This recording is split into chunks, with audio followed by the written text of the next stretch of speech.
Hello students, chapter number 1 ઘન અવસ્થા અને લેક્ચર નંબર 10.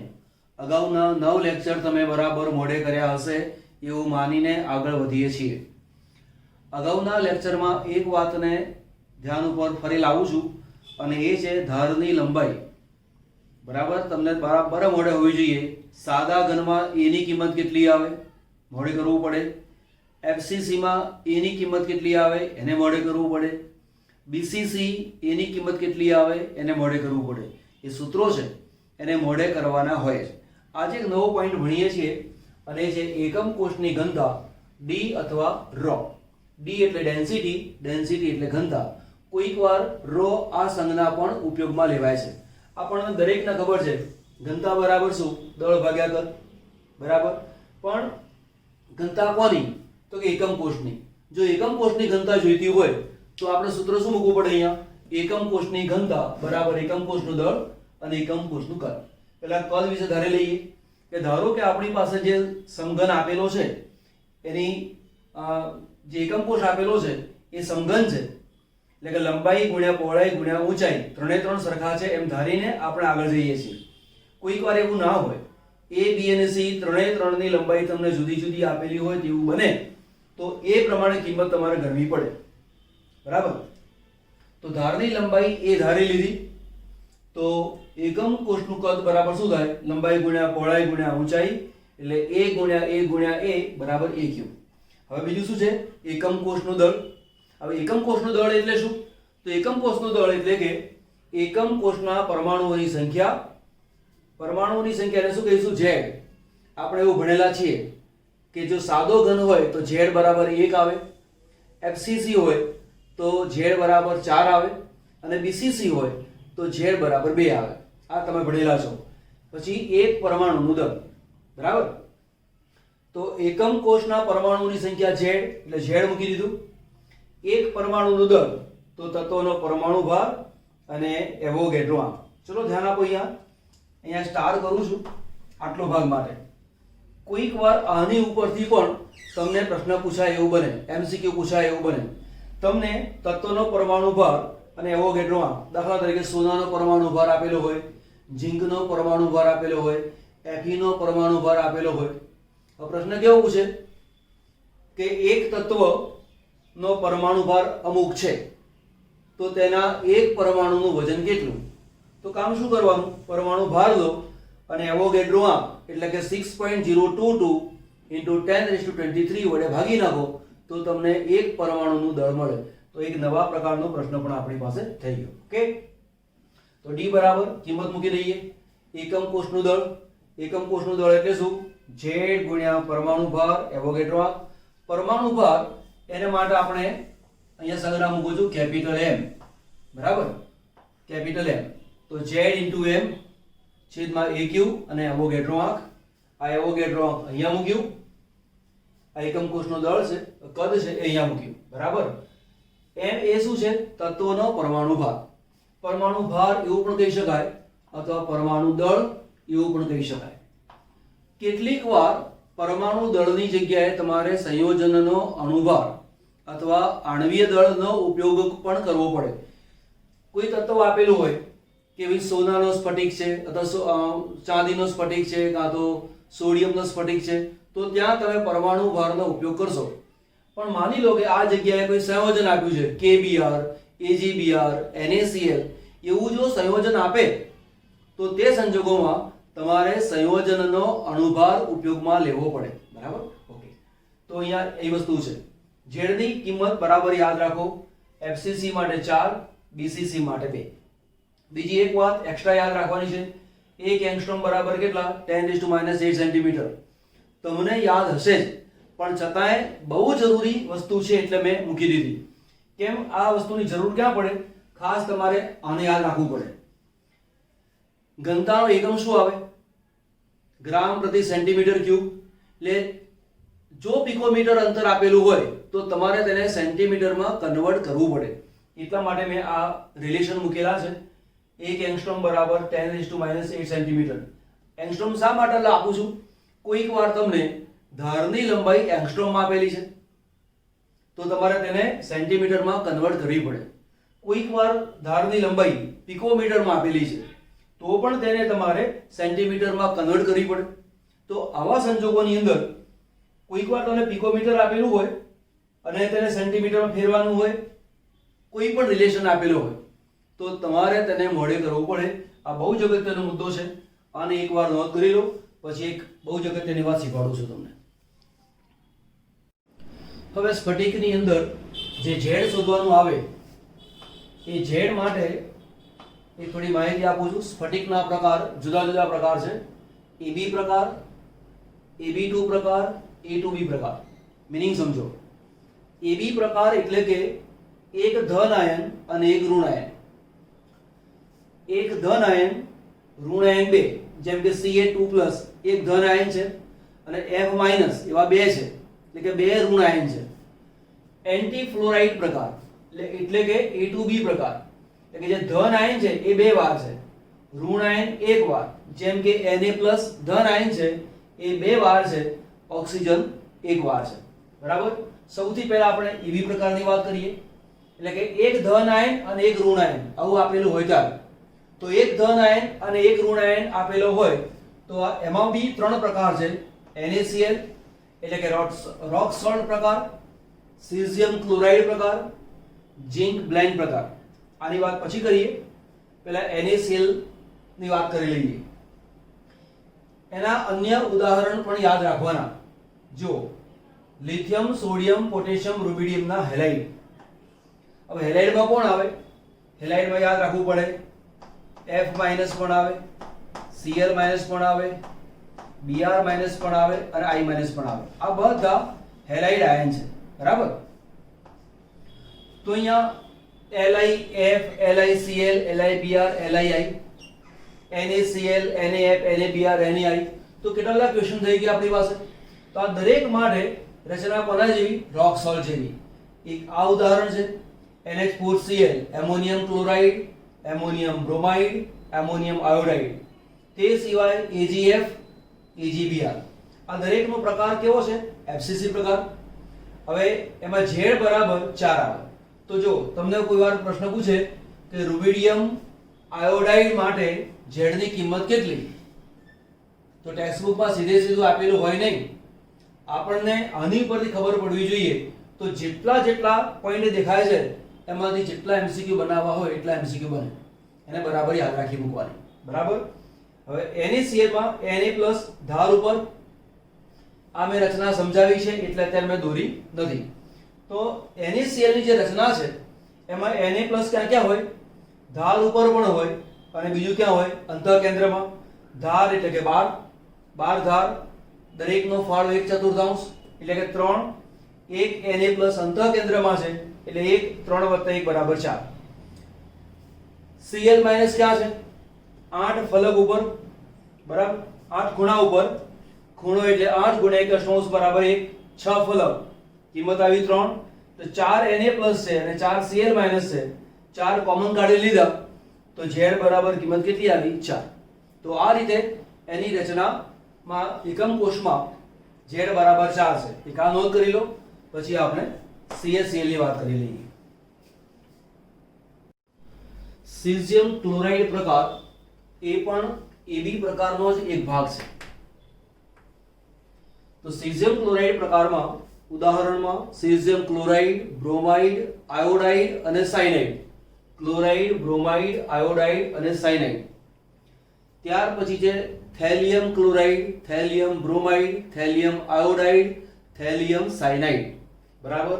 ટેક્સ્ટબુકમાં આટલા બધા ઉદાહરણો નથી, પરંતુ તમારી જાણકારીમાં રહે એટલા માટે મેં આટલા ઉદાહરણો મૂકેલા છે જે એન્ટ્રન્સ એક્ઝામ માટે તમને કામ લાગે. બરાબર. આ જે રચના છે કયા પ્રકારની છે? BCC પ્રકાર. CaCl માં આમાં મેં CS+ બતાવ્યો નથી અત્યારે, પછી બતાવું છું. Cl- ક્યાં છે? તો પહેલા 8 ખૂણા ઉપર એવું લખેલું છે, પરંતુ એ 8 ખૂણા કયા એની વાત પછી કરીએ. પહેલા એક મોટો ઘન બનાવેલો છે અને એ ઘનની અંદર કુલ 8 નાના ઘન છે.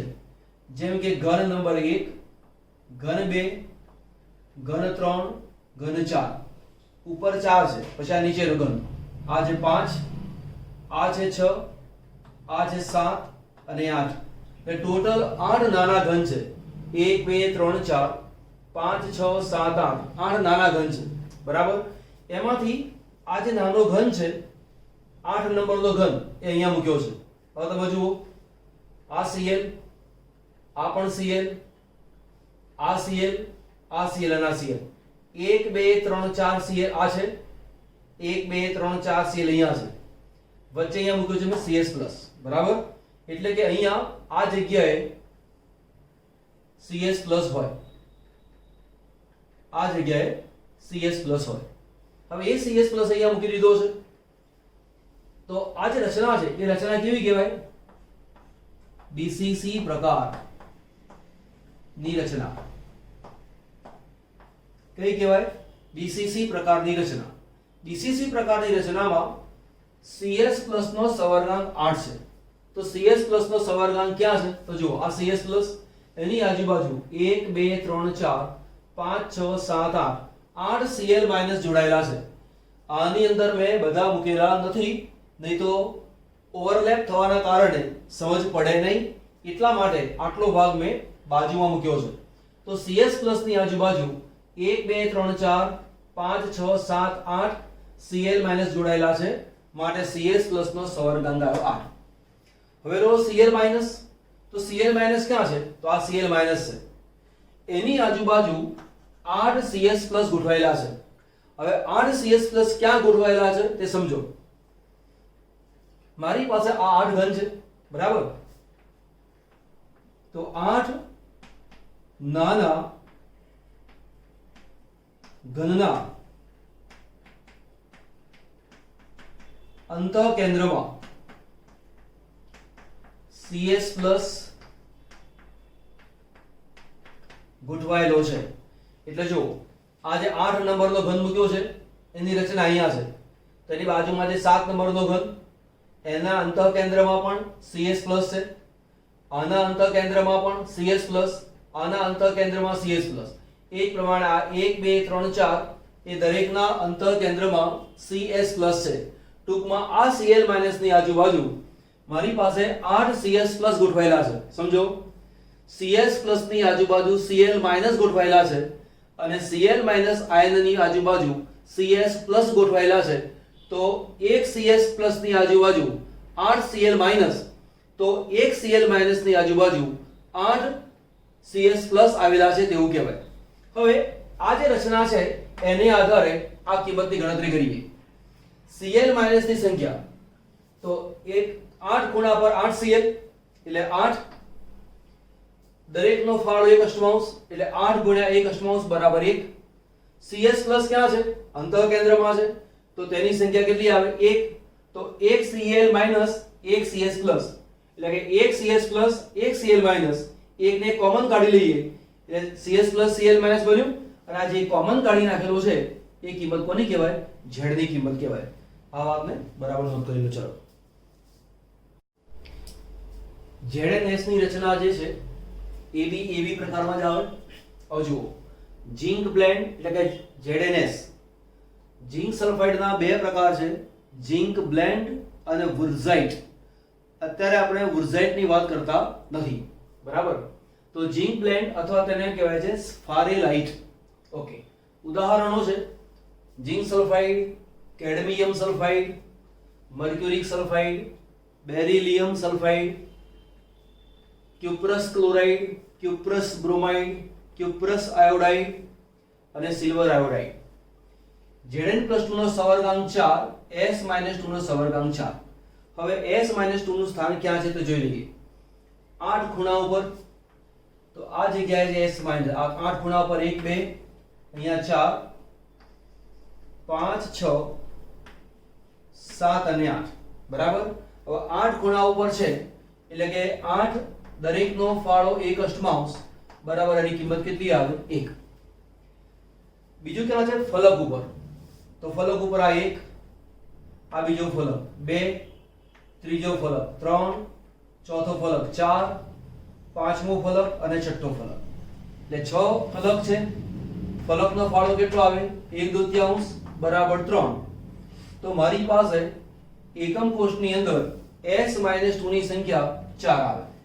હવે Zn + 2 નું સ્થાન એકાંતરે અંતઃકેન્દ્રમાં. હવે આપણી પાસે ટોટલ 1 2 3 4 5 6 7 8 ઘન છે. તો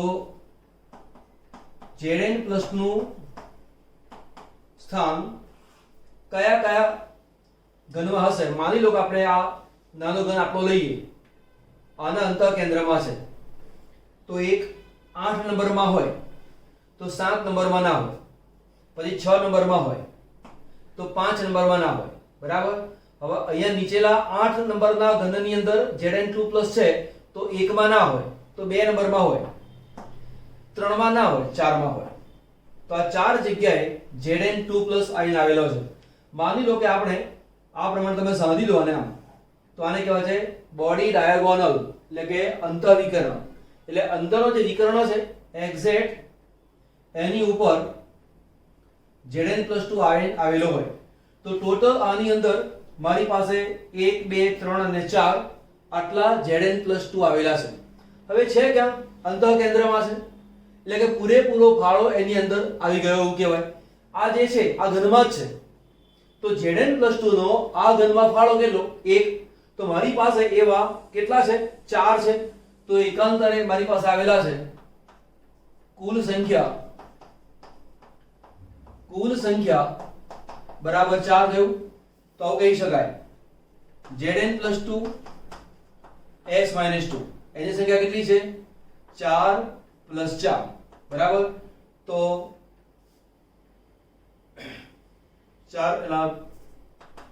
4 કૌંસમાં Zn+2 s - 2 એવું કહેવાય. આ જે 4 છે એ 4 ને પ્રતિ એકમ કોષમાં રહેલા પરમાણુ કહેવાય. તો કહી શકાય પ્રતિ એકમ કોષના પરમાણુઓની સંખ્યા બરાબર કેટલા? 4. એટલે કે Z બરાબર 4 આવે એવું ધ્યાન રાખવાનું. ઓકે, ચલો બીજી એક રચના છે, અને એ છે હીરો ડાયમંડ. ચોપડીમાં આની રચના બિલકુલ આપેલી નથી, પણ ગુજકેટની એક્ઝામમાં આ વસ્તુ પૂછેલી છે. બરાબર, ધ્યાન આપજો. આની જે રચના છે, હમણાં જે ભણ્યા ઝિંક સલ્ફાઇડની રચના, એના જેવી રચના છે. આ ઝિંક સલ્ફાઇડની રચના મેં એમને રાખી મૂકેલી છે. હવે ઝિંક સલ્ફાઇડમાં શું હતું?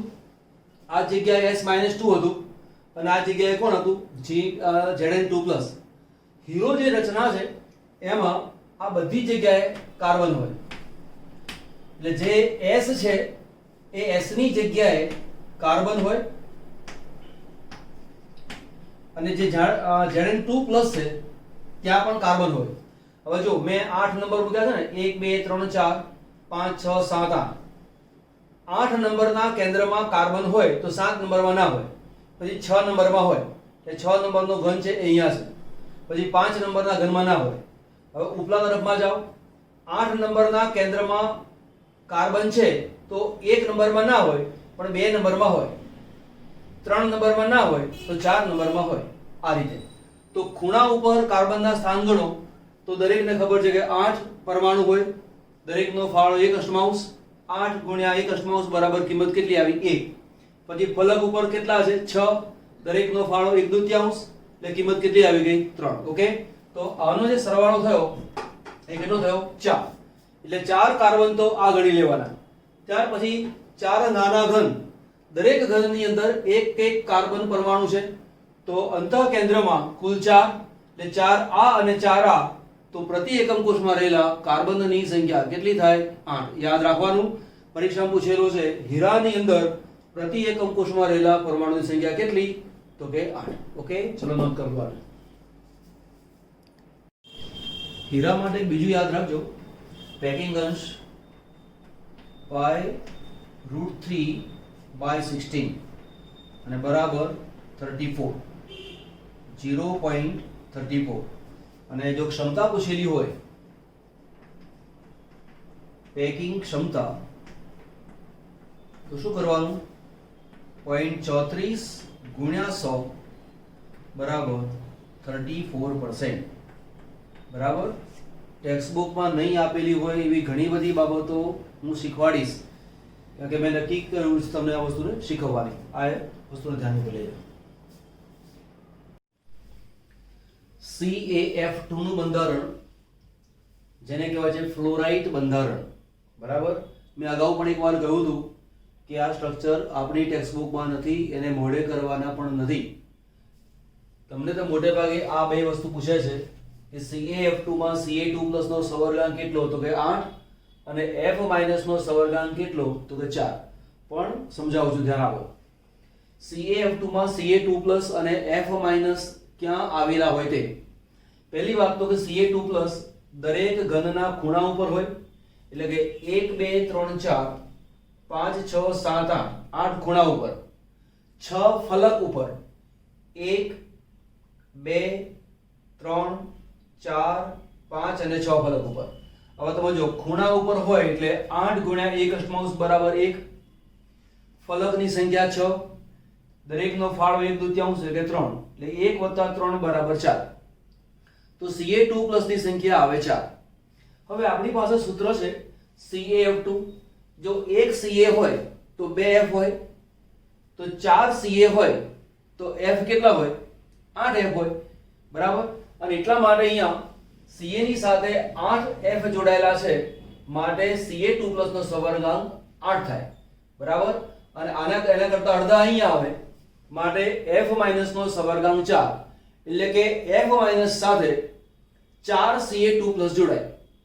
F- સાથે એક F- હોય તો તેની સાથે 4 Ca2+ આજુબાજુ ગોઠવાયેલા હોય. આ રચનાની અંદર F- આવે, જેને મેં દર્શાવેલા નથી કેમ કે ઓવરલેપ થઈ જાય છે એટલા માટે. પણ મેં બીજી માહિતી આપી છે 1 2 3 4 5 6 7 અને 8. બરાબર. એટલે 5 6 7 8 8 ઘન છે. દરેક ઘનની અંદર અંતઃ કેન્દ્રમાં એક F- આવેલો છે. તો આના અંતઃ કેન્દ્રમાં હોય, આમાં દોરતો નથી. બરાબર. એટલે કે 8 F- આવેલા હોય, એટલે અહીંયા 8 F-, અહીંયા 4 મૂકો. જો શું લખ્યું છે બે તે આ પ્રમાણે ગણો તો શું થાય? 4 Ca2+ છે અને 8 F- છે. તેની અંદરથી હું 4 કોમન કાઢી લઉં તો શું બને? Ca2+ અને 2 F-. તો 4 કોમન કાઢ્યા, માટે Z ની કિંમત કેટલી આવે? 4. બરાબર. એક આ વસ્તુ યાદ રાખવાની. દરેક અંતઃવિકર્ણ પર 2 F- હોય. માનો કે આ અને આ જોડી દઉં છું. અંતઃવિકર્ણ ખબર છે ને? જે રૂમમાં આપણે બેઠેલા છીએ એ રૂમનો આ ખૂણો અને પેલી સાઈડનો ખૂણો, આને જોડી દો તો એક અંતઃવિકર્ણ બને. તો ટોટલ ઘનની અંદર અંતઃવિકર્ણની સંખ્યા કેટલી થાય? એક અંતઃવિકર્ણ અહીંયા આવે, બીજો આ રીતે આવે 2, એટલે ટોટલ 4 અંતઃવિકર્ણ હોય. બરાબર. અને દરેક વિકર્ણ ઉપર 2 F- હોય, એટલે 4 દુ 8 F- થયા. તો દરેક અંતઃવિકર્ણ પર 2 F- હોય, કુલ 4 અંતઃવિકર્ણ હોય, માટે F- ની સંખ્યા 8 આવે. આ જુદી રીતે મેં સમજાવ્યું. એના જેવા અન્ય બંધારણો છે. કયા છે? CaF2. બરાબર. આ યાદ રાખવાના. અને એક સ્ટ્રક્ચર છે જે દર્શાવ્યું નથી, અહીંયા દર્શાવું છું, અને એ છે એન્ટી. ચલો આ લખી લો, પછી કહું તમને. આટલું લખી લો પહેલા. એન્ટી ફ્લોરાઇટ બંધારણ.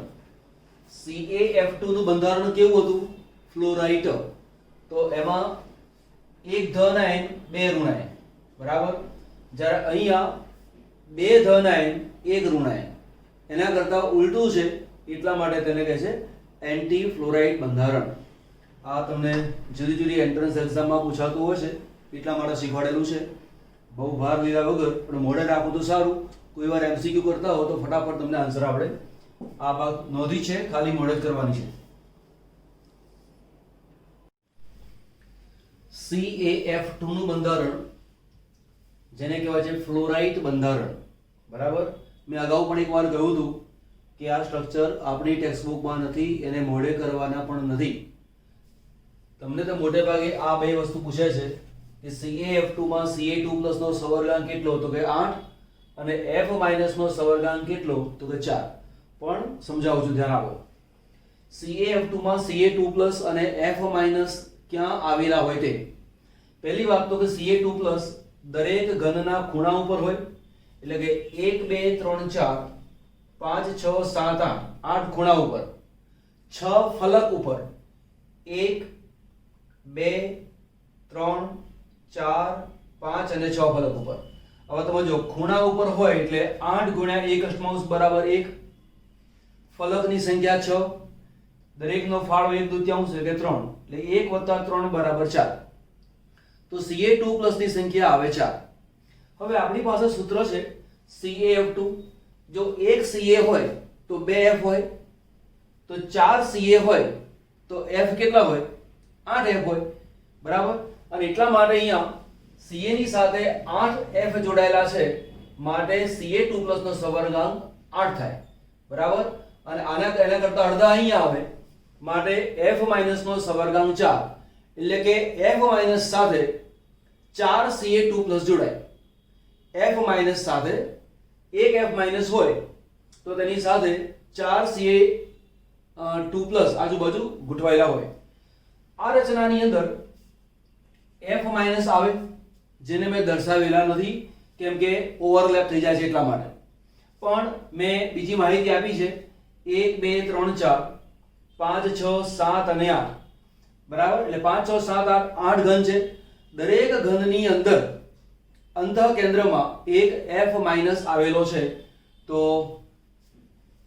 આના અંતઃ કેન્દ્રમાં હોય આમાં દોરતો નથી બરાબર એટલે કે 8 F- આવેલા હોય એટલે અહીંયા 8 F- અહીંયા 4 મૂકો જો શું લખ્યું છે બે થઈ આ પ્રમાણે ગણો તો શું થાય 4 Ca2+ છે અને 8 F- છે તેની અંદરથી હું 4 કોમન કાઢી લઉં તો શું બને Ca2+ અને 2F- તો 4 કોમન કાઢ્યા માટે z ની કિંમત કેટલી આવે 4 બરાબર એક આ વસ્તુ યાદ રાખવાની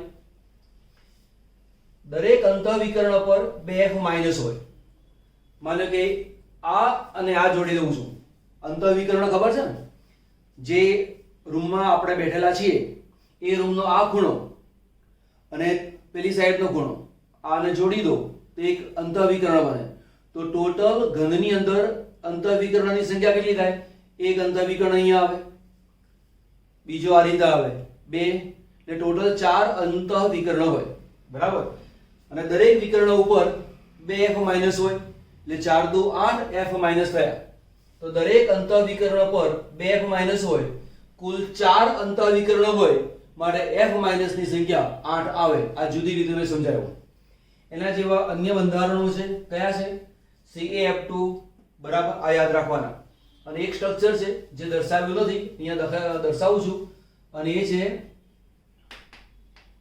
એન્ટી ચલો આ લખી લો પછી કહું તમને આટલું લખી લો પહેલા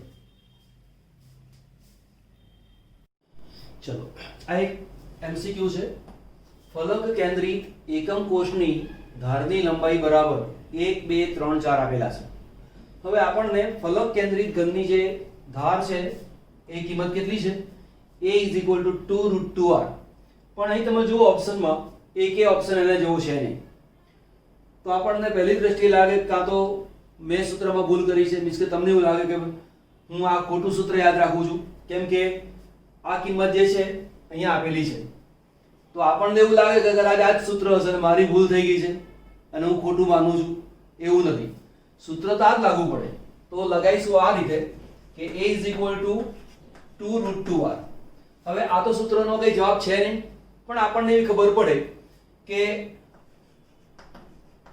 અંશ અને છેદને √2 વડે ગુણીએ બરાબર તો આવું કરવાથી શું થાય 2√2 r તો છે જ હવે નીચે આને √2 વડે ગુણો આને √2 વડે ગુણો તો શું બને આ બે તો ખરા જ ગુણ્યા √2 ગુણ્યા √2 એટલે કેટલા આવે 2 આ કેટલા છે r છેદમાં કોણ છે √2 બરાબર 2 ગુણ્યા 2 એટલે કેટલા 4 આ તો r છે છેદમાં કોણ આવ્યું √2 જવાબ કયો આવ્યો b હવે એક દાખલો આવો કરાવડાયો છે એની પરથી અંદાજ લઈ લેવાય. આવા ઘણા બધા દાખલા પૂછે.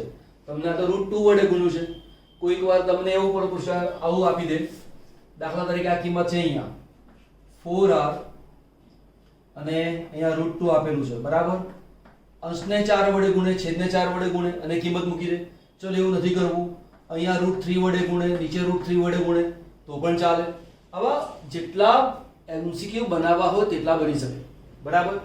જેમ કે આ કિંમત આપેલી છે, આ તો √2 ની વાત ચાલે છે, તો √2 ની જગ્યાએ આ બે નો ઉપયોગ કરે, 2 વડે ઉપર ગુણે, 2 વડે નીચે ગુણે, એમ કરે તો પણ ચાલે. તો કઈ જવાબ જુદો બને. આવા કેટલાય MCQ બની શકે. એકની ઉપરથી આપણને અંદાજ આવી જવો જોઈએ કે પ્રશ્ન કેવી રીતે ફેરવીને પૂછાય છે. ઓકે, ખબર પડી ગઈ હશે. ત્રીજો ક્વેશ્ચન છે આપણી પાસે.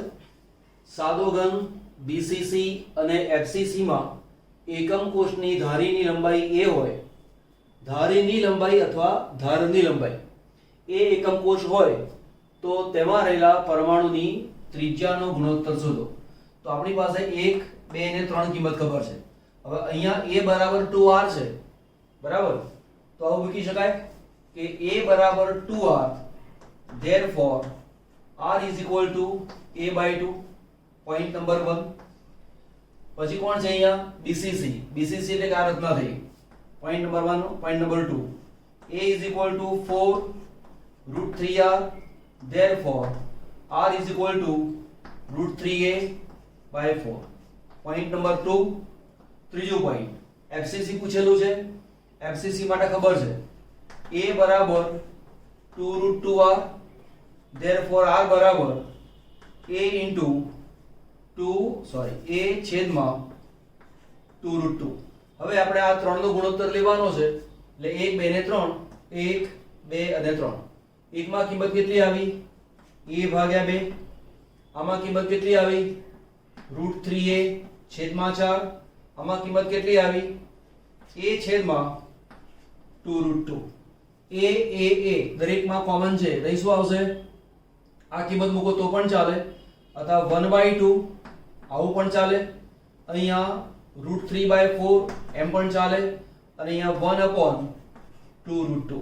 કાં તો ઓપ્શન આ રીતે આપેલો હોય, કાં તો ઓપ્શન આ રીતે આપેલો હોય, બરાબર. હજુ પણ ફેરવીને પૂછવું હોય તો શું કરે? આને 2 વડે ગુણે, નીચે 2 વડે ગુણે, અહીંયા 2 વડે ગુણે, અહીંયા 2 વડે ગુણે, અહીંયા પણ 2 ને અહીંયા પણ 2 વડે ગુણે, એમ કરીને ફેરવીને કિંમત આપે. તો ફેરવવાની રીત જુદી જુદી હોય. કાં તો √3 વડે ઉપર નીચે ગુણે, અહીંયા નીચે ગુણે, અહીંયા ગુણે, અને તો એક જવાબ નવો લઈને મૂકે તો પણ ચાલે. હું દરેક વખતે તમને સૂચના આપતો રહું છું કેવું કેવું બદલી શકાય. તમારે એક જ વસ્તુ યાદ રાખવાની, બેઝિક વસ્તુ આ છે. જો જેમ આપણે સૂત્ર મૂક્યું a બરાબર 2r, તમે આવું પણ તૈયાર કરી શકો છો. a બરાબર 2r માટે r બરાબર a/2. તો બે સૂત્રો તૈયાર કરવા પડે. હું વ્યક્તિગત રીતે એવું માનું છું કે બે અલગ અલગ વાર યાદ રાખવા માટે મગજને બી તાણ પડે છે, સ્ટ્રેન પડે. એના કરતા આની પરથી આ સૂત્ર મેળવાય જ છે, તો શા માટે આને યાદ રાખવું? જો તમને બે સૂત્ર અલગ અલગ યાદ રહેતા તકલીફ ના પડતી હોય તો ચાલે, પણ માત્ર આપણે આટલું ભણવાનું છે નહીં. આખો કોર્સ ઘણો બધો લાંબો છે. તો a બરાબર 2r યાદ રાખો તો ઓટોમેટિક r બરાબર a/2 થવાનું છે. તો બીજું સૂત્ર યાદ રાખવું પડે નહીં, એટલું મગજને તાણ ઓછો પડે અને સરળતાથી કામ થઈ શકે. તો ગુણોત્તર કેટલો? એના 4 ઓપ્શન આપેલા હોય. મેં 4 ઓપ્શન મૂકેલા નથી. 4 ઓપ્શન ગમે તે હોય તેની સાથે આપણને લેવા દેવા છે નહીં, પણ મેઇન વસ્તુ કાં તો આ રીતે આપેલું હોય, કાં તો આ રીતે આપેલું હોય, તો નોંધ કરી લો. ચાલો એક્ઝામ્પલ નંબર 4. એક્ઝામ્પલ એટલે કે MCQ, તમે જે ગણો તે. હવે અહીંયા આ એક પ્રશ્ન આપેલો છે અને 4 ઓપ્શન આપેલા છે કે સોડિયમ ધાતુનો સ્ફટિક BCC રચના ધરાવે છે. જો એક વસ્તુ એ બી યાદ રાખવાની, અહીંયા લખીને આપેલું છે કે સોડિયમ ધાતુનો સ્ફટિક BCC રચના ધરાવે છે. એકવાર તમને પ્રશ્ન પૂછે કે નીચેનામાંથી સોડિયમની રચના કોના જેવી, અને 4 ઓપ્શન આપેલા હોય, અથવા તમને એમ કે BCC રચના કોના BCC રચના ધરાવનારા તત્વો નીચેનામાંથી કોણ છે, એમ કરીને 4 ઓપ્શન આપે, એમાં એક સોડિયમ આપેલો હોય. તો તમને થાય કે સાહેબ બધા અમને ક્યાંથી ખબર હોય? ના જ ખબર હોય. તો હું પછી તમને લિસ્ટ આપીશ પાછો કે કયા કયા એવા છે કે જે બીસીસી રચના ધરાવે, એફસીસી રચના ધરાવે છે. બરાબર, હમણાં ચિંતા ના કરશો, હું માહિતી તમને 100% આપીશ. પહેલા આના ગણી લઈએ. તો બીસીસી પ્રકારની રચના છે અને ત્રિજ્યા શોધવાની છે. બીસીસી પ્રકારની રચના એટલે આવી ગયું, ત્રિજ્યા એટલે શું શોધવાનું છે? આ. તો આપણી પાસે સૂત્ર શું બન્યું અહીંયા કે a બરાબર 4√3 into r. બરાબર, તો therefore r is equal to a √3 into a છેદમાં 4. મેં જાતે મીન્સ કે તમે ગણાવું છું એનો હેતુ કંઈક જુદો છે. √3 છે એની કિંમત 1.73 મૂકો. એની કિંમત ધારની લંબાઈ આપેલી છે 4.29 into 10⁻⁸ એંગસ્ટ્રોમ છે ને, સેન્ટીમીટરમાં ફેરવી નાખે આપણે. તો કેમ કે અહીંયા કંઈ આપેલું છે નહીં સેન્ટીમીટર કેવું, પણ આવી કિંમત મૂકેલી છે એનો મતલબ કે આપણે 10⁻⁸ વડે ગુણવા પડે. ભલે કહ્યું નથી તો પણ આપણને સમજ પડવી જોઈએ. અને છેદમાં કોણ છે અહીંયા? 4. હવે એન્ટ્રન્સ એક્ઝામની અંદર કોઈ કેલ્સી આપવામાં આવતું નથી, તો આને મારે ગણવો છે તો કામ શું કરીશ? આપણે નજીકની કિંમતને શોધવા માટે પ્રયત્ન કરીએ. આપણે એક કામ કરી લઈએ, આ 1.73 છે એને આશરે 2 માની લો, 4.29 છે એને આશરે 4 માની લો. એક્ઝેક્ટ કિંમત નહીં, આ નીચે મૂક્યો 4, તો કિંમત કેટલી આવે? 10⁻⁸. 4 અને 4 ગયા તો આપણો આશરે જવાબ કેટલો આવે? 10⁻⁸. ઓકે, આ બેમાં કિંમત કેટલી છે? -7 છે. એનો મતલબ કે આ બે કિંમત તો આવવાની જ નથી. હવે આ બેનો સવાલ આવ્યો, હવે 2 ની નજીકનો આંકડો કોણ છે? તો 2 ની નજીકનો આંકડો આ છે, પણ આપણો જવાબ કયો આવે? 1. પડી ખબર? ઓકે, લખી નાખો. AB પ્રકારનો એક પદાર્થ CaCl પ્રકારની રચના ધરાવે છે. એકમ કોષમાં ધારીની લંબાઈ 404 પિકોમીટર છે. એટલે કે A બરાબર 404 પિકોમીટર આપેલું છે. બરાબર, તો A પ્લસ અને B માઇનસ વચ્ચેનું ઓછામાં ઓછું અંતર શોધો. એટલે મેં તમને એવું કહ્યું હતું કે માની લો કે આપણી પાસે આ A પરમાણુ છે, એટલે આ A પ્લસ આયન છે અને બીજો આ B માઇનસ આયન છે. અત્યારે કદમાં પડશો નહીં, મેં સમાન કદ બતાવ્યા છે, પરંતુ એવું કદ હોતું નથી. ધન આયનનું કદ થોડું નાનું હોય. ઓકે, આ જે અંતર છે, આ અંતર એટલે આ R પ્લસ અને આ R માઇનસ, આટલો ભાગ R પ્લસ છે, આટલો ભાગ R માઇનસ છે, અને એ જે ડિસ્ટન્સ છે, એ અંતર છે, એ અંતરને કહેવાય છે ઓછામાં ઓછું અંતર. હવે રચના કોના જેવી છે? CaCl ની રચના છે. CaCl ની જે રચના છે એ છે BCC પ્રકાર. તો CaCl ની રચના BCC પ્રકારની છે. BCC પ્રકારની રચનામાં શું હોય? આ રીતે આપણી પાસે ઘન છે, આ આપણી પાસે ઘન છે. એમાં આ જે Cl છે એ ખૂણા પર આવે, અહીંયા Cl ખૂણા પર આવે આ જગ્યાએ, અને આ જે Cs છે એ બરાબર મધ્યમાં આવે, આ મધ્યમાં. એટલે આપણે એને ચોક બધી નાખું છું, યલો ચોક આ મધ્યમાં છે. હવે યાદ રાખજો કે અહીંયા આપણે તેને છૂટા પરમાણુ તરીકે જોઈએ છીએ, પરંતુ આ પરમાણુ અને આ પરમાણુ એકબીજાને સ્પર્શેલા હોય. ધન આયન અને ઋણ આયન એકબીજાને સ્પર્શેલા હોય તેવી રીતે ગોઠવણી હોય. ઋણ આયન ગોઠવાયેલા ના હોય સાથે. કેમ કે માઇનસ અને માઇનસ નજીકમાં આવે તો બેની વચ્ચે અપાકર્ષણ થઈ જાય. પ્લસ અને પ્લસ જો નજીકમાં ગોઠવાય તો તેની વચ્ચે અપાકર્ષણ થઈ જાય. અપાકર્ષણ થાય એટલે પરમાણુ દૂર જવા માટે પ્રયત્ન કરે, એટલે કે સ્થિરતા તેની ઘટે, અને કોઈ પણ પદાર્થ સ્થિરતા વધે તે માટે પ્રયત્ન કરતો હોય છે. માટે પ્લસ પ્લસ માઇનસ નજીકમાં આવી શકે નહીં. તો આપણે વિચારીએ આ એક અંતઃવિકર્ણ છે. એટલે આ આકૃતિ ફરી દોરું છું.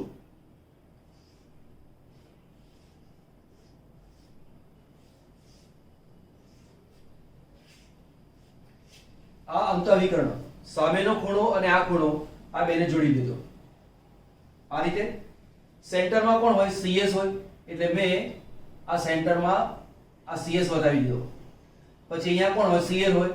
એટલે આ જગ્યાએ Cl હોય, આ જગ્યાએ કોણ હોય? Cl હોય. તો અંતઃવિકર્ણમાં આ છે CS એટલે કે આની ત્રિજ્યા r પ્લસ, આની ત્રિજ્યા r પ્લસ, આની ત્રિજ્યા r માઇનસ અને આની ત્રિજ્યા r માઇનસ. તો આ અંતઃવિકર્ણ છે. તો અંતઃવિકર્ણ બરાબર √3a. આ યાદ રાખો, લખી રાખું છું અહીંયા. આ બરાબર મોઢે રાખવાનું. અંતઃવિકર્ણ બરાબર √3a. અને બીજું છે ફલકનો વિકર્ણ. ફલકનો વિકર્ણ બરાબર √2a. આ બરાબર યાદ રાખજો. તો અંતઃવિકર્ણ બરાબર કોણ આવે? √3a. હવે અંતઃવિકર્ણમાં કોણ છે? આ પણ છે ને આ પણ છે. તો અંતઃવિકર્ણ માટે લખીશું 2r plus plus r minus બરાબર √3a. કેમ આવું લખ્યું? અંતઃવિકર્ણમાં આટલેથી આટલું આવે, એમાં ધન આયન ઋણ આયન, એક વાર ધન આયન ઋણ આયન, બીજી વાર એટલે 2r પ્લસ r માઇનસ. હવે હમણાં મેં શીખવાડ્યું કે r પ્લસ અને r માઇનસ એનું જે અંતર છે એ અંતરને શું કહેવાય? ઓછામાં ઓછું અંતર. અને એ આપણે શોધવાનું છે. તો આપણે અહીંયા સૂત્ર બનાવી દઈએ આ રીતે. તો therefore r plus plus r minus is equal to √3a અને ભાગ્યા કેટલા આવે? 2. બરાબર, √3a ભાગ્યા 2. હવે √3 એટલે કિંમત કેટલી આવે? 1.73. એની કિંમત મારી પાસે કેટલા છે? 404. છેદમાં કેટલા આવે? 2. હવે આને 2 આશરે ધારી લઈએ. આમ તો 2 છે નહીં, પણ 2 કરતા થોડું ઓછું આવશે, તો કિંમત પણ આપણી ઓછી આવવાની છે એવું ધારી લેવાનું. તો આશરે 2 ધારી લઈએ તો શું મુકાય? 2 છેદ ગયો એટલે જવાબ કેટલો આવે? 404 એવો જવાબ આવ્યો. કેવો આવ્યો? આશરે. ખરેખર ઓછો જવાબ આવે. તો આપણે જોઈએ આ 400 ની નજીકમાં, 404 ની નજીકમાં જવાબ કોણ છે? તો તમે જુઓ, આ નહીં આવે, આ નહીં આવે, આ નહીં આવે, પણ કોણ આવશે? આ આવશે. કેમ કે અહીંયા 1.73 છે, વધારીને લીધું છે આપણે. ખરેખર કિંમત ઓછી આવી જોઈએ, તો આનાથી ઓછી કિંમત આવે. આ નજીકની કિંમત આ છે. તમે કેલ્સી થી ગણશો તો એક્ઝેક્ટ જવાબ આવી જશે. બોર્ડની એક્ઝામ માટે કેલ્સી તમારી પાસે હશે, પણ એન્ટ્રન્સમાં કેલ્સી નથી. તો શું કરવું પડે? અંદાજિત કિંમત મૂકીને કામ કરવાનું. બરાબર, આવું પણ કરી શકો. દાખલા તરીકે મેં આવું કામ નથી કર્યું, તો આને 1.73 એમને રાખો. ચલો 1.73 રાખો. આ જે 404 છે એની જગ્યાએ આપણે 400 રાખીએ અને છેદમાં 2 વડે ઉડાડ દો. તો અહીંયા કેટલા આવશે? 200 દુ 400. બરાબર, એટલે 3 દુ 6, 7 દુ 14 નો 4 વધી પડી 1, 2 કા 2 ને 3, ઉપર 2 મીંડા છે અને પોઈન્ટ કાપી નાખો. તો કેટલો આવ્યો? 346 ની નજીકમાં આવી ગયો. એમ ગણો તો પણ ચાલે. તો માહિતી હું માનું છું કે તમને ગમી હશે. બરાબર, બરાબર ક્રમમાં વિચારી લેવાનું. એકવાર થોડો રિવર્સ કરી લો, ફરીવાર વાંચી લે, સમજી લેવાનું, એટલે આવડી જશે. ચલો નોંધ કરવાની. Na પ્લસ અને Cl માઇનસ ની ત્રિજ્યા અનુક્રમે 95 પિકોમીટર અને 181 પિકોમીટર હોય તો NaCl ના એકમ કોષની ધારની લંબાઈ શોધો. હવે NaCl નો એકમ કોષ હોય, આપણે આખો એકમ કોષ દોરતા નથી, પણ માનો કે અહીંયા આપણી પાસે Cl માઇનસ છે, તો અહીંયા Na પ્લસ છે, તો અહીંયા કોણ આવે? Cl minus. આ Cl માઇનસ છે, આ Na પ્લસ છે અને આ Cl માઇનસ છે. બરાબર, હવે અહીંયા Cl માઇનસ ની જે ત્રિજ્યા છે એને આપણે r માઇનસ માની લઈએ, એટલે આ r માઇનસ થશે. Na પ્લસ છે, એની ત્રિજ્યા આપણે r પ્લસ માનીએ, એટલે આ પણ શું બન્યું? r plus. તો આવું કહેવાય. આ જે ધાર છે તો NaCl માટે ધારની લંબાઈ a બરાબર 2 કૌંસમાં r plus plus r minus, એટલે r પ્લસ અને r માઇનસ અવલખ્યું. એક r પ્લસ આવે, 2 વાર r પ્લસ 2 વાર r માઇનસ, આવું થયું. એટલે બરાબર r પ્લસ એટલે ધન આયન. ધન આયનની ત્રિજ્યા કેટલી છે? 95 પ્લસ ઋણ આયનની ત્રિજ્યા કેટલી છે? 181. બરાબર, બેનો સરવાળો કરો, 2 વડે ગુણી નાખો, જે આવે આપણો જવાબ. આમાંથી જે આવતો હોય એ જવાબ સિલેક્ટ કરી લો અને જવાબ જાતે ગણો છો. KCl ના સ્ફટિક NaCl ના સ્ફટિક જેવું બંધારણ ધરાવે છે. RNaCl બરાબર આટલી કિંમત છે, RK RCl બરાબર આટલી કિંમત છે. તો NaCl અને KCl ની ધારની લંબાઈનો ગુણોત્તર કેટલો? તો પહેલા તો આપણે જોઈએ કે NaCl ની ધારની લંબાઈ બરાબર શું થાય? 2Na અને Cl આવું થાય. એ જ પ્રમાણે KCl ની ધારની લંબાઈ બરાબર 2 કૌંસમાં K પ્લસ અને Cl માઇનસ આવું થાય. મારે આ બેનો ગુણોત્તર જોઈએ છે એટલે આ બે તો કેન્સલ થઈ જશે. એટલે જોઈએ શું મારે? Na પ્લસ વત્તા Cl માઇનસ એક કિંમત જોઈએ, K પ્લસ અને Cl માઇનસ આની કિંમત મારે જોઈએ. મને જે આપેલું છે તે જોઈ લઈએ. તો જો મને શું આપેલું છે અહીંયા? R Na પ્લસ અને RCl માઇનસ બરાબર 0.55 આપેલા છે. તો આપણે એક કામ કરી દઈએ, બંને બાજુ એક એક ઉમેરી દઈએ. Therefore R Na પ્લસ છેદમાં RCl minus plus 1 is equal to 0.55 plus 1. તો therefore અહીંયા શું બને? RNa પ્લસ વત્તા RCl માઇનસ છેદમાં RCl માઇનસ બરાબર કિંમત કેટલી આવી? 1.55 કિંમત આવી. ત્યારબાદ એ જ રીતે આપણે KCl માટે ગણીએ તો કે R K પ્લસ છેદમાં RCl માઇનસ તેની કિંમત મારી પાસે છે 0.74. બંને બાજુ એક એક ઉમેરી દઈએ તો RK પ્લસ છેદમાં RCl માઇનસ પ્લસ 1, અહીંયા પણ પ્લસ 1 એડ કરી દઈએ તો 0.74 પ્લસ 1. તો અહીંયા કિંમત કેટલી આવે? therefore R K પ્લસ વત્તા RCl માઇનસ છેદમાં કોણ આવે? Cl માઇનસ RCl માઇનસ આટલા બરાબર કેટલા આયા? 1.74. હવે કિંમત કોની જોઈએ છે આપણે? NaCl ની ધારની લંબાઈ અને KCl ની ધારની લંબાઈ. તો ગુણોત્તર બરાબર 2Na પ્લસ વત્તા Cl માઇનસ છેદમાં 2K પ્લસ વત્તા Cl માઇનસ. તો આપણે એક કામ કરીએ, Na પ્લસ ને કોઈ અંશમાં લઈએ આને છેદમાં લઈએ તો આપણે આ લખવાની કોઈ જરૂર છે નહીં. ગુણોત્તર લઈશું એટલે આવી જશે. તો therefore અંશમાં આ રાખીશું, છેદમાં આ રાખીશું.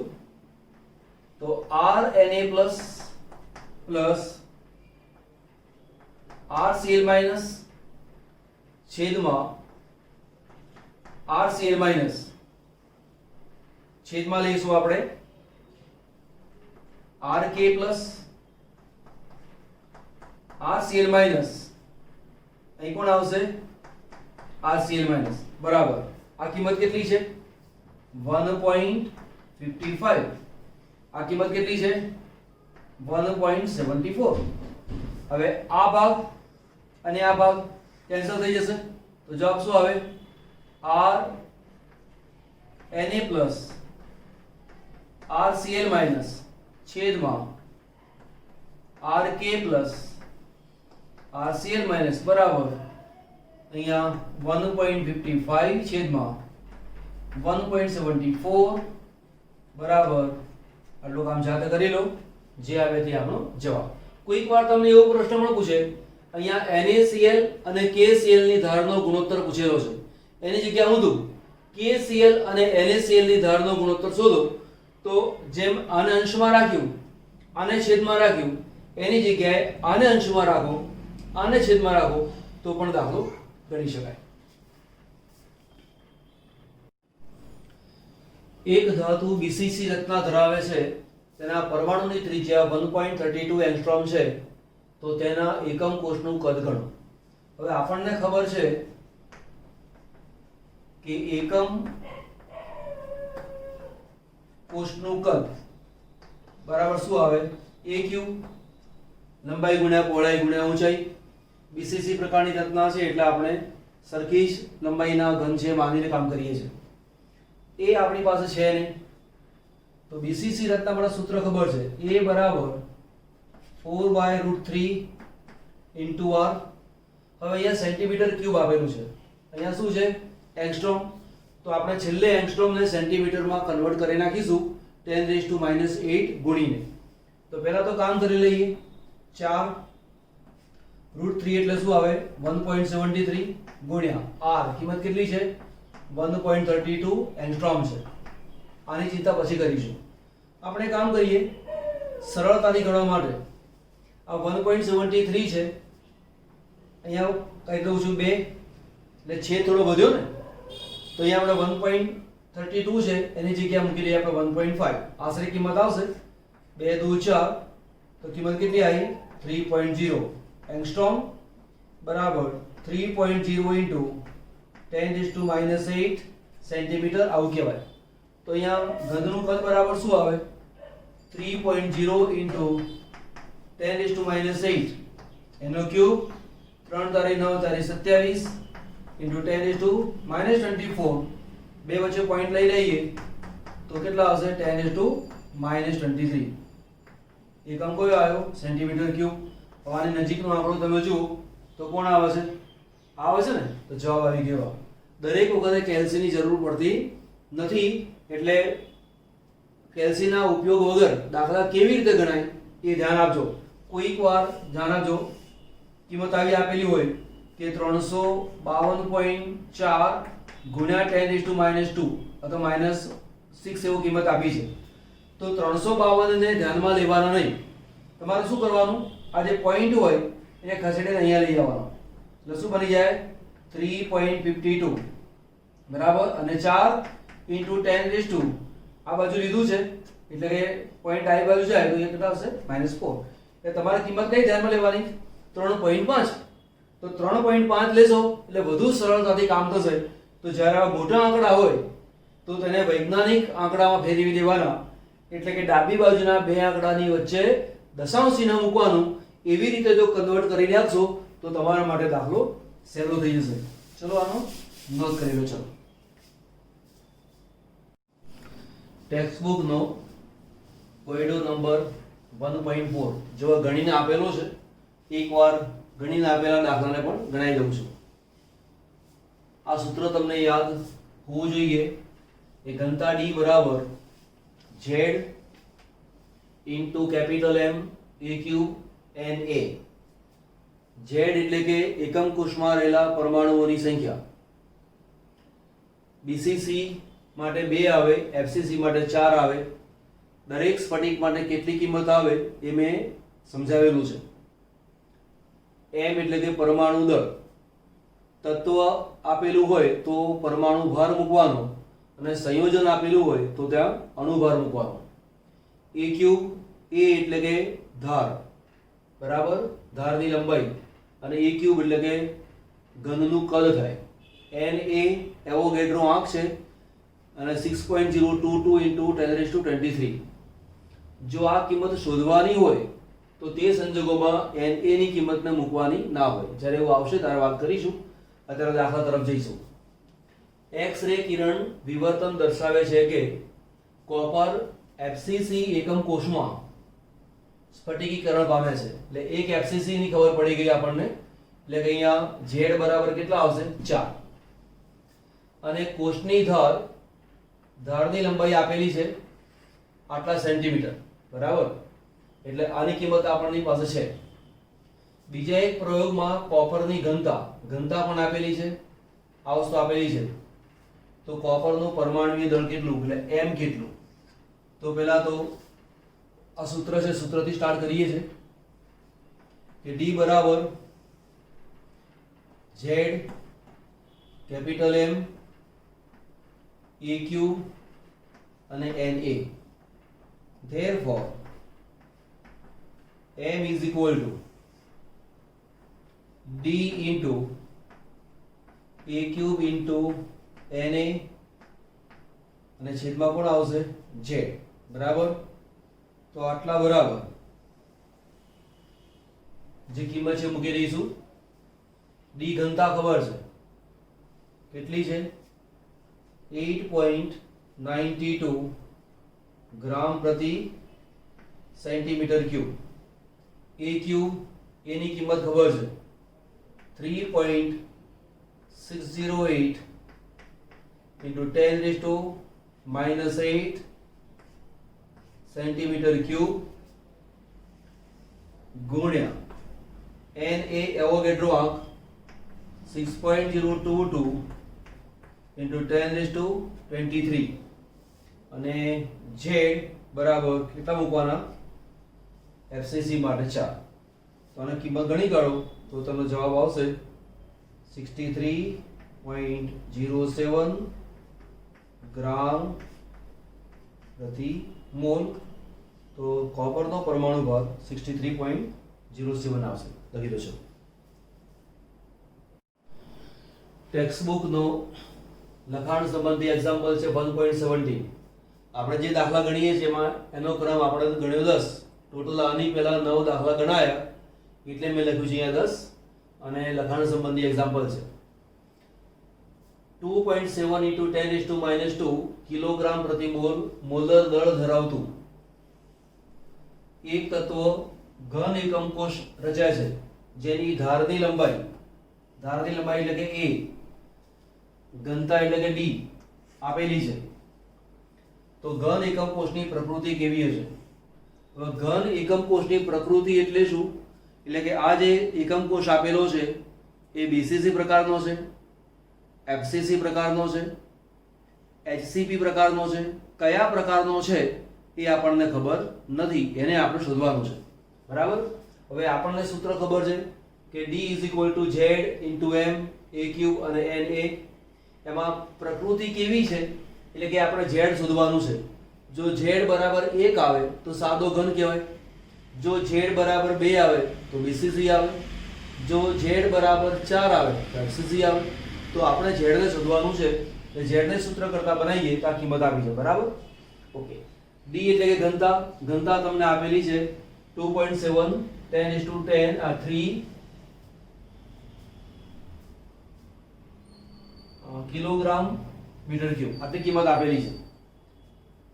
એ 405 પિકોમીટર. હવે તમે જુઓ અહીંનો જે એકમ છે મીટરમાં આવે છે, આનો એકમ કયો છે પિકોમીટરમાં છે. તો એકમ સરખા હોવા જોઈએ તો પિકોમીટર ને મીટરમાં ફેરવીએ તો આટલા બરાબર 405 × 10⁻12 બરાબર મીટર. પિકોમીટર ને મીટરમાં ફેરવવું હોય તો પિકો એટલે 10⁻12 10⁻12 વડે ગુણી નાખો એટલે મીટરમાં કન્વર્ટ થઈ જાય. પછી Na 6.022 × 10⁻23 બરાબર. આ તેની કિંમત આવી ગઈ. કેપિટલ M તમને આપેલા છે કિલોગ્રામ પ્રતિ મોલર દળ ધરાવતું, તો કેપિટલ M બરાબર આ. હવે અહીંયા નોર્મલી અણુભાર અથવા પરમાણુ ભાર ગ્રામ પ્રતિ મોલ એની અંદર આપેલું હોય, પણ અહીંયા કિલોગ્રામ આપેલું છે એટલા માટે અહીંયા કિલોગ્રામને આપણે ચાલુ રાખ્યું. નહીં તો આને પણ મારે ગ્રામમાં કન્વર્ટ કરવા પડે, આને પણ ગ્રામમાં કન્વર્ટ કરવા પડે. અહીંયા જો ગ્રામ આપેલા હોત અને જો અહીંયા કિલોગ્રામ આપ્યા હોત તો બંનેના એકમ મારે સરખા કરવા પડે, એનું ધ્યાન આપી લેવાનું. હવે કિંમતો મૂકી દો તો Z બરાબર શોધી કાઢો. અહીંયા D ની કિંમત આપેલી છે 2.7 × 10⁻³ a³ 405 ગુણ્યા 10⁻12 એની 3 ની ઘાત મૂકી દો ગુણ્યા 6.022 × 10⁻23 છેદમાં D કેટલું છે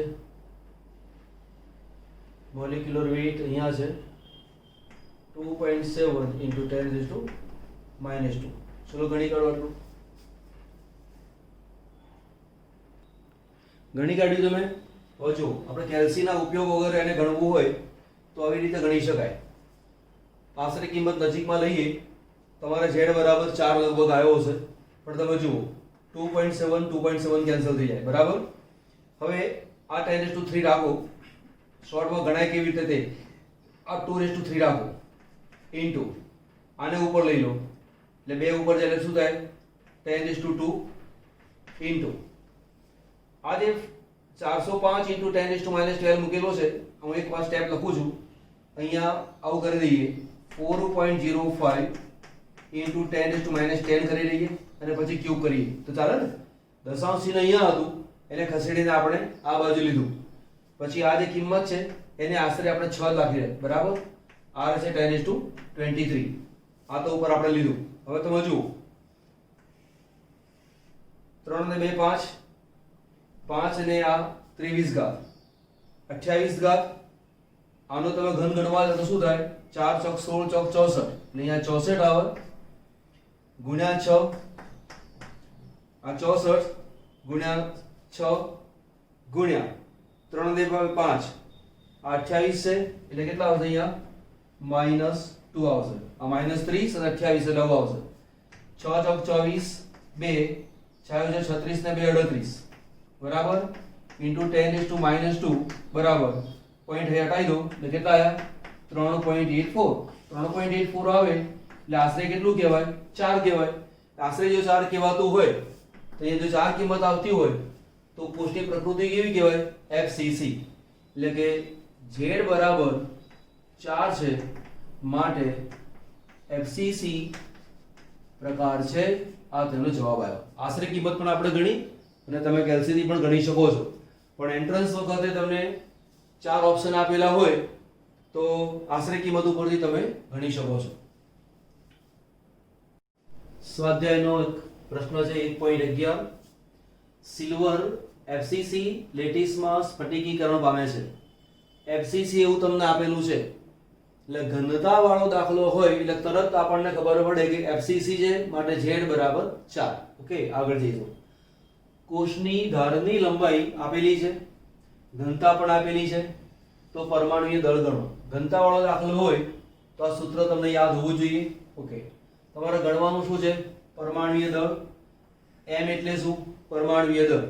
m પરમાણુય દળ શોધવાનું છે, સૂત્ર કરતા બનાવો તો d ગુણ્યા a ક્યુબ na અને z, બરાબર. z શું લખવાનું કે FCC રચના છે માટે z બરાબર 4. આ તમને આપેલું ના હોય, તમને ખબર હોવી જોઈએ. આ તમને ખબર હોવી જોઈએ. તમને કોઈક વાર NaCl સ્ફટિક એવું તમને કહી દે તો NaCl માટે 4 આવે, બરાબર. કોના માટે કેટલું આવે એ સમજાયેલું છે, બરાબર, એને બરાબર ધ્યાન ઉપર લેવાનું. CsCl CsBr CsI આના માટે આ સમજાયેલું છે, એમાં z બરાબર 1 આવે છે, એને ધ્યાન આપજો. m એ આપણને ખબર નથી, એને શોધવાનું છે. d એટલે ઘનતા 10.5 ગ્રામ પ્રતિ સેન્ટીમીટર ક્યુબ. એ ધારની લંબાઈ આપેલી છે અહીંયા 4.07 into 10⁻8 સેન્ટીમીટર, બરાબર. na બરાબર 6.022 into 10⁻23. બધી જ વસ્તુ તૈયાર છે એટલે મારે ગણવાની ત્યાં જરૂર પડતી નથી. તો અહીંયા m એની કિંમત જે આવે છે 106.57 યુનિફાઈડ માસ અથવા તમે લખી શકો ત્યાં ગ્રામ પ્રતિ મોલ, બરાબર. આ લખો તો આ લખો, કંઈ પણ લખો તો ચાલે. એવું ના થાય કે સાહેબ તમે દાખલો પૂરો કેમ ના કરાવડાયો, દાખલો મેં પૂરો કરાવડાયો જ કહેવાય. આટલી બધી વસ્તુ મૂક્યા પછી માત્ર તમારે હાથ ચલાવવાનો છે, બંને રીતે કામ કરવાનું. તમારે જુઓ આ 10.5 છે ને, કેલ્સી વગર ગણવાનો હોય તો 10.5 છે, એને અહીંયા નજીકની કિંમત તરીકે માત્ર તમે 10 એક વખત લઈ જાઓ, અને માત્ર 4 તમે લો, અને 6 તરીકે લો.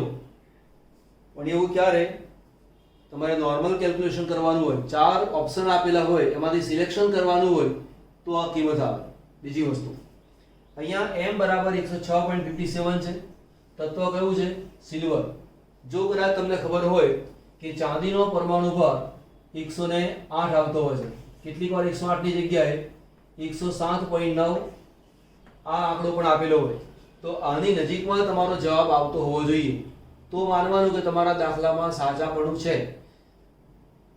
સિલ્વર છે અને છતાંય તમારો પરમાણુ ભાર અહીંયા 200 કે 150 80 90 એવું કંઈ આવતું હોય તો એ તમારા દાખલામાં ક્યાંક ભૂલ હશે એવું માની લેવાનું. ચલો નોંધ કરી લેવાનું. સ્વાધ્યાયનો 1.13મો એક્ઝામ્પલ છે. નિયોબિયમ અંતઃકેન્દ્રિત સમઘનીય રચનામાં સ્ફટિકીકરણ પામે છે. જો ઘનતા 8.55 ગ્રામ પ્રતિ સેન્ટીમીટર ક્યુબ હોય તો નિયોબિયમનું પરમાણ્વીય દળ 93 U એટલે કે યુનિફાઈડ માસ લઈને તેની પરમાણ્વીય ત્રિજ્યા ગણો. હવે પરમાણ્વીય ત્રિજ્યા ગણવાની છે, ઘનતા આપેલી છે, ઘનતાનું સૂત્ર આ છે, બરાબર. ઘનતાનું સૂત્ર આપેલું આ છે, એમાં AQ શોધવાનું છે ત્રિજ્યા, બરાબર. આની અંદર ત્રિજ્યાની કોઈ માહિતી છે નહીં, પણ આપણને ખબર છે કે BCC માટે A બરાબર શું આવે 4/√3r આવું આવે. તો therefore r is equal to a √3/4. તો આપણને આની કિંમત મળે. તો એ શોધવા માટે શું જોઈએ આપણી પાસે? a જોઈએ. તો અહીં આપણે a ક્યુબ જે છે એને સૂત્ર કરતા બનાવી લો, બરાબર. બાકી બધું આપેલું છે. તો z બરાબર, એક તો જો અંતઃકેન્દ્રિત રચના છે એટલે કે BCC રચના છે. BCC રચનામાં તો z બરાબર શું આવે 2 ખબર છે આપણને, m બરાબર 93 એ કોઈ ખબર છે, d પણ આપેલું છે, એ ખબર નથી, બરાબર.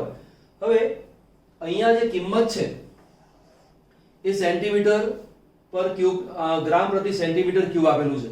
એટલે કે જો તમે a ને શોધશો તો a નો જવાબ પણ શેમાં આવશે? સેન્ટીમીટરમાં જ આવશે. હવે જો ત્રિજ્યા શોધવાની આવે તો તેને સેન્ટીમીટરમાં શોધવામાં ના આવે, કાં તો તેને એંગસ્ટ્રોમમાં શોધીશું, કાં તો તેને પિકોમીટરમાં શોધીશું. કેમ? એનું મૂલ્ય બહુ નાનું છે એટલા માટે, બરાબર. તો એ કામ કરવા માટે શું કરવાનું? આ જે સેન્ટીમીટરનો ભાગ જે છે એને આપણે ખરેખર 10⁻⁻10 વડે ગુણી નાખવાના આવે. એટલે પિકોમીટર આનો ક્યુબ એના વડે ગુણી નાખો, ઓટોમેટિક એ પિકોમીટરમાં ફેરવી દે. તો તમે જુઓ અહીં લખું છું 10⁻³ ને એનો ક્યુબ મૂકી દઉં છું, અહીંયા ઘન મૂકેલો છે. વાસ્તવમાં એવું છે આની જે કિંમત આવે એને આપણે a ગુણ્યા 10⁻10 આટલા વડે તમે ગુણી નાખો તો શેમાં કન્વર્ટ થશે? પિકોમીટરમાં કન્વર્ટ થઈ જશે. એટલે a ક્યુબ જો કરવાનો હોય તો શું આવે? 10⁻10 એનો ક્યુબ આવે, એટલે 10⁻2 એનો ક્યુબ. એવું ના કરવું હોય તો તમે ડાયરેક્ટ આવું મૂકો તો પણ ચાલે, 10⁻30, બરાબર. -30 આવું લખો તો પણ ચાલે, પણ મગજમાં રાખજો કે આપણે શું કામ કરેલું છે તે. એટલે આવું થાય કે a ક્યુબ બરાબર શું થશે? અહીંયા ઇન્ટુ 10⁻³ અને સોરી -10 અને એનો ક્યુબ, અને એ -30 છે એ અહીંયા મૂકેલા છે. ઓકે, હવે આપણે z ની કિંમત શોધીએ છે. z આપેલું છે કેટલું આવ્યું? 2. m આપેલું છે 93. d ઘનતા આપેલું છે 8.55, 6.022 into 10⁻23 ગુણ્યા 10⁻30, બરાબર. તો આટલા બરાબર અહીંયા સીધી a ની કિંમત મૂકું છું તો 3.304 into 10⁻2 equal to a બરાબર 2 છે એટલે 330.4 પિકોમીટર આ કિંમત આપણી પાસે આવી. ખ્યાલ આવ્યો? અહીંયા આવું ના કર્યું હોત તો સેન્ટીમીટરમાં જવાબ આવતો તો બહુ જ નાનું મૂલ્ય આવે, અનુકૂળ ના આવે, એટલા માટે આ કિંમત મૂકી છે. હવે a ની કિંમત આપણને મળી ગઈ. આપણે જોઈએ છે ત્રિજ્યાની કિંમત, તો અહીંયાથી આપણે આ તરફ જઈશું, આ તરફ. તો r બરાબર a ની કિંમત આપણી પાસે છે 330.4, તો 330.4 ગુણ્યા આની કિંમત કેટલી આવે 1.73 છેદમાં 4 બરાબર શું મૂકવાનું હોમવર્ક. આટલું કામ જાતે તમે કરી શકો છો, હોશિયાર છો, ગણી કાઢો. ચલો સ્વાધ્યાયનો દાખલો નંબર 1.15. કોપર એફસીસી લેટિસમાં સ્ફટિકીકરણ પામે છે અને તેની ધારની લંબાઈ 3.61 × 10⁻⁸ સેન્ટીમીટર છે. દર્શાવો કે તેની ગણતરીથી મેળવેલી ઘનતા માપેલી ઘનતાના મૂલ્ય 8.92 ગ્રામ પ્રતિ સેન્ટીમીટર ક્યુબને મળતી આવે છે. હવે આ જે કિંમત આપેલી છે એ શું આપેલું છે પહેલા સમજી લો. ગણતરીથી મેળવેલી ઘનતા એટલે આ જે ઘનતા છે એ ગણતરીથી મેળવેલી ઘનતા કહેવાય. ગણતરીથી મેળવેલી ઘનતા અને આ જે છે એ માપેલી ઘનતા છે. બરાબર. એટલે તમે અહીં જે જવાબ ગણો તે અને આ બે લગભગ સમાન આવે છે એવું ગણતરી કરીને બતાવો. તો પહેલા તો આપણે અહીંયા ડી તમારે શોધવાનું છે એટલે ડી મૂકી રાખો. ઝેડ થી સ્ટાર્ટ કરીએ. રચના કેવી છે? એફસીસી રચના છે તો લખીશું અહીંયા એફસીસી રચના છે માટે ઝેડ બરાબર કેટલા આવે 4. એમ પરમાણુય દળ તો કોપરનું પરમાણુય દળ છે એ 63.5 U છે. આમાં ન આપેલું હોય તો મૂકી દેવાનું અથવા પરીક્ષામાં આપેલું પણ હોય. ડી ખબર નથી. એ બરાબર ધારની લંબાઈ એટલે 3.61 × 10⁻⁸ સેન્ટીમીટર. બરાબર. હવે અહીંયા સેન્ટીમીટર ને પિકોમીટરમાં ફેરવવાની કોઈ જરૂર છે નહીં કેમ કે આ ઘનતાનો એકમ આપણને કયો છે સેન્ટીમીટર પર ગ્રામ પ્રતિ સેન્ટીમીટર ક્યુબ આપેલું છે એટલે અહીંયા કોઈ કન્વર્ટ કરવાની જરૂર છે નહીં. અહીંયા આવશે 6.022 × 10⁻23 બધી કિંમતો મૂકી દો અહીંયા. તો ડી ની કિંમત આવશે અહીંયા 4 અહીંયા છે 63.5 છેદમાં એનું ઘન 3.61 10⁻⁸ એનો cube 6.022 × 10⁻23 therefore D is equal to 8.97 ગ્રામ પ્રતિ સેન્ટીમીટર ક્યુબ.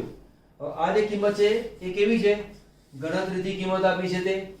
અને આ કઈ છે? માપેલી ઘનતા. તો અહીંયા 8.92 છે 8.97 છે એટલે લગભગ કિંમત કેવી આવે છે? સરખી. એટલે કે માટે આમ કહી શકાય કે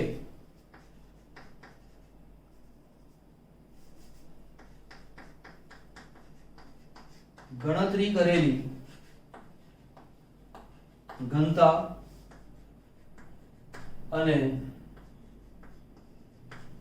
માપેલી ઘનતા લગભગ સમાન છે. બરાબર. ચલો નોંધ કરો.